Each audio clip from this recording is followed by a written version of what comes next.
নমস্কার বন্ধুরা, গত শনিবার দিন আমরা চলে গেছিলাম পার্ক স্ট্রিট ব্রিগেড গ্রাউন্ডে ইসকনের এই মেলা দেখতে। আর জগন্নাথ দেবেরও দর্শন করে এলাম। খুব ভালো এক্সপিরিয়েন্স হলো। পার্ক স্ট্রিট মেট্রোতে চলে গেছিলাম, ওখানে জওহরলাল নেহেরুর এই মূর্তিটা দেখে এই মেলা প্রাঙ্গণে প্রবেশ করলাম। প্রথমে 3টে রথ পরিদর্শন করে দেখলাম খুব সুন্দর ভজন হচ্ছে। তারপরে অদ্ভুত ব্যাপার, গেছিলাম তখন জগন্নাথ দেবকে দেখা যাচ্ছিল না।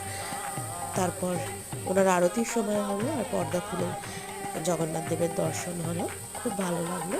আর ওখানকার প্রসাদও নিয়ে এসেছিলাম, খিচুড়ি, হালুয়া, খুবই সুন্দর, টেস্টি। খুব ভালো একটা অভিজ্ঞতা হলো। সবাইকে রথযাত্রার শুভেচ্ছা জানাই।